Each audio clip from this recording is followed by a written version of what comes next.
स्वामी समर्थ. नमस्कार मित्रांनो. कैलास राणा शिवचंद्र मोळी, फणी माता मुकुटी झळा, कारुण्य सिंधू भवदुःख हारी, तुझविन शंभो मज कोण तारी. 26 फेब्रुवारीला महाशिवरात्री आहे.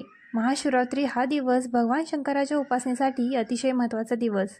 या दिवशी आपल्याला भगवान शिवांची उपासना करायची असते. आजच्या व्हिडिओमध्ये महाशिवरात्री निमित्त आपण शिवलीलामृत ग्रंथाचं पारायण कसं करावं, काय नियम अटी आहेत. तुम्ही 7 दिवसांचं करू शकता, तुम्ही 3 दिवसांचं करू शकता, अगदी तुम्ही 1 दिवसाचं सुद्धा पारायण करू शकता, तुम्ही 5 दिवसाचं पारायण करू शकता. नियम अटी काय तेच आपण आजच्या व्हिडिओमध्ये बघणार आहोत. चला तर मग व्हिडिओला सुरुवात करूयात. सर्वप्रथम अगदी तुम्ही आज जरी पारायण केलं किंवा 20 तारखेला 20 ते 26 तारखेपर्यंत ह्या 7 दिवसात तुम्ही पारायण केलं तरी चालेल. ज्यांना 7 दिवसाचं पारायण करणं शक्य होत नाही त्यांनी 3 दिवसाचं करावं. अगदी ज्यांना 3 दिवसाचं पण नाही शक्य होत त्यांनी महाशिवरात्रीच्या दिवशी संपूर्ण दिवसभरात तुम्ही शिवलीलामृत ग्रंथाचं पारायण करू शकता. आता शिवलीलामृत ग्रंथ अतिशय महत्त्वाचा आणि खूप दिव्य असा ग्रंथ आहे. आपण नेहमी श्रावण महिन्यात शिवलीलामृत ग्रंथाचे पारायण करत असतो आणि खरं तर वर्षातून एकदाच हे पारायण होतं. पण महाशिवरात्रीच्या निमित्ताने सुद्धा तुम्ही पारायण करू शकता. शिवलीलामृत पारायण अतिशय प्रभावी पारायण आहे. तुमच्या मानसिक, आर्थिक, सांसारिक कितीही प्रकारचा त्रास असो, कष्ट असो, जर तुम्ही शिवलीलामृत ग्रंथाचे पारायण केलं तर तुमच्या सगळ्या समस्या पूर्ण होतीलच. आणि तुम्हाला माहीत आहे, जन्मदेवांचा जन्म देण्याचं काम हे ब्रह्मदेवांनी केले आहे आणि आपलं पालन करण्याचं काम हे भगवान विष्णूंचं आहे. आणि आपल्याला मृत्यू हे अंतिम सत्य आहे जे भगवान शंकरांच्या हातात आहे. म्हणून अडचणी, दुःख, संकट, त्रास कितीही तुमच्या आयुष्यात कष्ट चालू असेल तर तुम्ही नक्की शिवलीलामृत ग्रंथाचं पारायण करावं. अगदी महाराजांच्या कृपेने सगळं चांगलं आहे तरीसुद्धा देवाने दिलं आहे आपल्याला, तर ती कृतज्ञता व्यक्त करण्यासाठी सुद्धा तुम्ही शिवलीलामृत ग्रंथाचं पारायण करू शकता. पण आपण सांसारिक माणूस आहोत, प्रत्येकाच्या आयुष्यात काही ना काही अडचणी, संकट, दुःख आहेत, तर त्याच्यासाठी हे 7 दिवसाचं खूप महत्त्वाचं आहे. पारायण करण्यासाठी आता शिवलीलामृत ग्रंथाचे 1 ते 14 अध्याय आहेत. आता 15वा अध्याय त्याच्यामध्ये ॲड झाला आहे, पण 14 अध्याय पठण करायचे असतात. आता हे 14 अध्याय ते थोडे मोठे आहेत, माहीत आहे. 14 अध्याय म्हणजेच जर 7 दिवसाचं पारायण तुम्हाला करायचं असेल तर तुम्हाला रोज 2-2 या पद्धतीने तुम्हाला 7 दिवस पारायण करू शकता. ज्यांना 1 दिवसीय पारायण करू शकता. तुम्हाला जर करायची इच्छा असेल तर ते कसं, महाशिवरात्रीच्या दिवशी तुम्ही अगदी एका बैठकीत तर शक्य होणार नाही, कारण बाकीचे पण कामं असणार आहेत. पण तुम्ही थोडं या पद्धतीने करू शकता. पण 1 दिवसीय करण्यासाठी तुमच्याकडे तेवढा वेळ आहे का? आपल्याकडे खूप जबाबदाऱ्या असतात, घरातली, बाहेरची, मुलं, बाळं, सगळं. भले महाशिवरात्रीला सुट्टी जरी असली तरी पण तो स्वयंपाक, ती सेवा, कारण आपल्याला सेवासुद्धा करायची असते. म्हणून ज्यांना नाही शक्य होत त्यांनी 3 दिवसाचं केलं तरी चालेल. आता 3 दिवसाचं पारायण करायचं असेल तर तुम्ही पहिल्याच दिवशी तुम्ही 5, 5 आणि 4 या पद्धतीने तुम्ही अध्याय पठण करू शकता. आता मांडणी करायची गरज आहे का?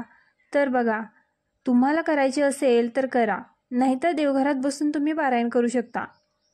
ताई, आम्ही प्रवास करताना इकडे तिकडे नाही पारायण, तुम्हाला देवघरात बसूनच करायचं असतं.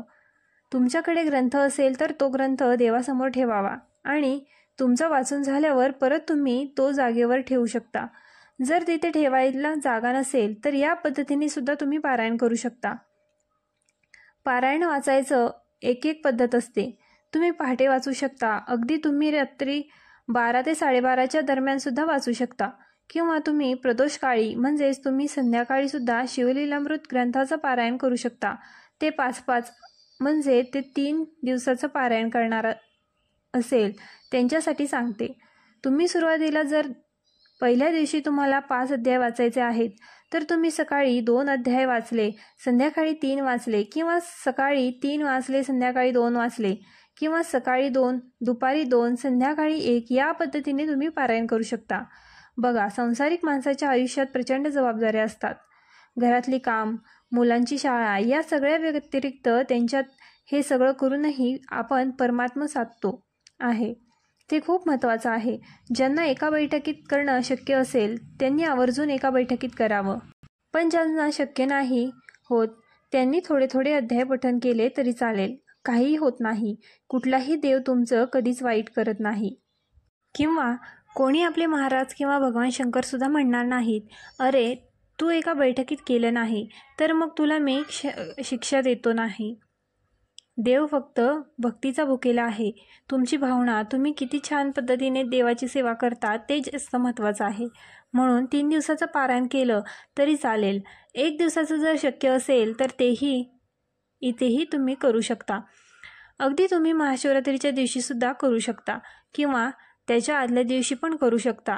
किंवा तुम्ही अगदी आज जर सुरुवात केली तर 2-2 अध्याय तुम्ही पठण करू शकता. 3 दिवसाचं करा, 5 दिवसाचं करा, तुम्हाला जसं जमेल त्या पद्धतीने तुम्हाला पारायण करायचं आहे. आता नियम अटी काय आहेत? अर्थात शिवलीलामृत ग्रंथाचं पालन करायचं असेल तर घरातही मांसाहार करू नका. घरात मांसाहार करू नका. 3 दिवस, 5 दिवस, 7 दिवस काय असू दे. त्याच्याबरोबर अर्थात ब्रह्मचर्याचं पालन करणं ते तेवढंच महत्त्वाचं आहे. आता आहार करू नका. आता कांदा, लसूण इथे काही गुरुचरित्राचे नियम नाही आहेत. पण तुम्हाला एक सांगू का, आपण जेव्हा पारायण करत असतो तेव्हा सात्विक असणं महत्त्वाचं आहे. कांदा, लसूण हे आपण म्हणतो ना की हे तामसी आहेत म्हणून कांदा, लसूण वर्ज्य केलेला आहे म्हणजे तो पाळावाच की कांदा लसणाचं तुम्ही सेवन करू नका. बाकीचं तुम्ही भात खाऊ शकता, बाजरीची भाकर, गव्हाची चपाती वगैरे सगळं खाऊ शकता. कुठल्याही प्रकारची भाजी तुम्ही खाऊ शकता. असं कुठलंच नाही. गुरुचरित्रात इतके नियम नाही आहेत. फक्त कांदा लसूण वर्ज्य करा जर होत असेल तर, आणि तेवढं करावं. जर तुम्ही 3 दिवसाचं करणार असेल तर 1 दिवसीय करणार असेल किंवा 5 दिवसाचं करणार असेल तेवढ्याच दिवस तुम्ही कांदा लसूण खाऊ नका. बाकीच्यांना खाऊ द्या. जो पारायण ग्रंथ पठण करणार आहे त्याने आपल्याला ते खायचे नाही आहे. बघा मंडळी, करायच्या आधी जर तुमच्या घराच्या जवळपास भगवान शंकराचं मंदिर असेल तर तिथे जाऊन, मंदिरात जाऊन तुम्ही पाण्याने अभिषेक घाला. भगवान शंकरांना प्रार्थना करा की माझ्याकडनं तुम्ही हे पारायण करून घ्या. नंतर घरी अर्थात गुरुचरित्र शिवलीलामृत ग्रंथाचं पारायण तुम्हाला करायचं असेल तर तुम्हाला देवासमोर बसून रंगाचे वस्त्र न घालता पांढऱ्या रंगाचे असं जर अतिशय उत्तम, रोज तेवढंच वाचेपर्यंत पांढऱ्या रंगाचे कपडे किंवा साडी, ड्रेस घालू शकता. ड्रेस घालताना पण बांगड्या घाला. कपाळी भस्म लावा. भगवान शंकरांना सुद्धा भस्म लावा. डोक्यावर पदर घ्या. साडी घातल्यानंतर किंवा दुपट्टा घ्या. डोक्यावर काहीतरी ठेवा. खाली वस्त्र तुम्ही टाकू शकता. वस्त्रावर बसूनच पारायण तुम्हाला करायचं आहे. या पारायणाचे काही नियम नाही आहे. पण या महाशिवरात्रीनिमित्त भगवान शंकराची सेवा जर करायचा उत्तम काळ आपल्याला मिळाला आहे तर आपण का नको करायला. 2-2 अध्याय जरी तुम्ही पठण केले उद्यापासून, किंवा ज्यांनी माझा हा व्हिडिओ अगदी लेट पाहिला असेल, जर त्यांची इच्छा असेल तर त्यांनी महाशिवरात्रीनंतरसुद्धा 2-3 अध्याय 2-3 दिवस पठण केले तरी चालेल. आता समजा कोणाला 7 दिवसाचं करायचं आहे तर ताई महाशिवरात्रीला सांगता नाही झाली तर त्यांच्या दुसऱ्या दिवशी, तिसऱ्या दिवशी झाली तरी चालेल. वेळेच्या आधी पारायण झालं तर देव शिक्षा, नाही झालं तर देव शिक्षा करतो असं सुद्धा अजिबात नाही बरं का. तुम्हाला जर खूप लेट असेल, कारण कोणाला मानसिक धर्म असेल, कोणाची ते अडचण असेल, तर तुमची इच्छा असेल तर तुम्ही 20 तारखेला किंवा 20, 22, 23 नंतर तुम्ही जरी तुम्हाला शक्य असेल तरी तुम्ही पारायण करू शकता. आता शिवलीलामृत ग्रंथाच्या पारायणामध्ये प्रत्येक अध्यायाची आपलीच एक फलश्रुती असते. अर्थात जेव्हा तुम्ही पारायण पठण करत असाल तेव्हा तुम्ही दीप प्रज्वलन, दिवा लावणं अनिवार्य आहे.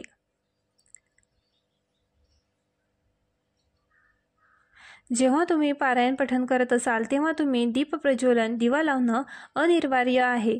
दिवा लावूनच आपल्याला सेवा करायची असते. आता प्रत्येक अध्यायाची फलश्रुती वेगवेगळी आहे. 11वा अध्याय हा रुद्र अध्याय मानला गेला आहे.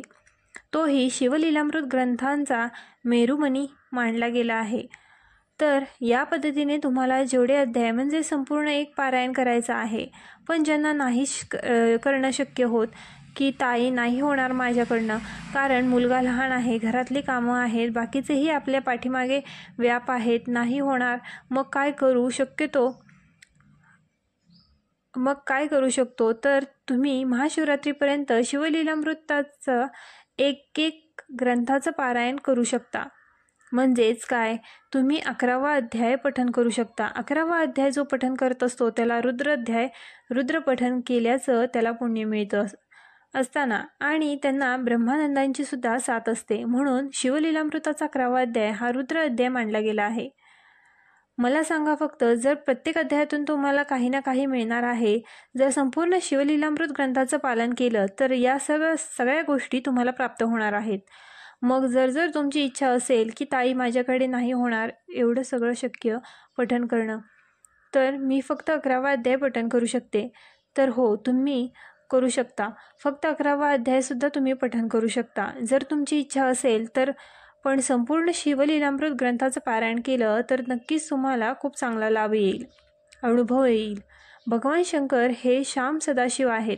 ते भक्तांच्या ज्या एका हातीला सुद्धा धावून येणारे आहेत, यात तर काही शंका नाही.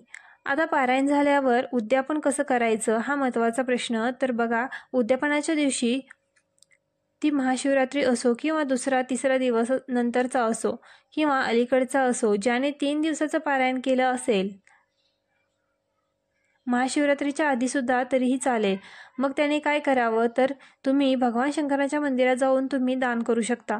तुम्ही जानवं जोड आहे ते भगवान शंकरांना अर्पण करू शकता. मंदिरात जाऊन जानवं जोड घ्या, एखादा शिला घ्या, म्हणजे गहू द्या, एखादा किलो गहू द्या, साखर द्या आणि जानवं जोड घ्या. आता जानवं जोड म्हणजे एक पांढरं वस्त्र घ्या.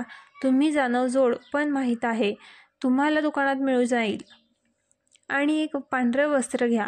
हे सगळं भगवान शंकराच्या मंदिरात जाऊन तुम्ही अर्पण करू शकता.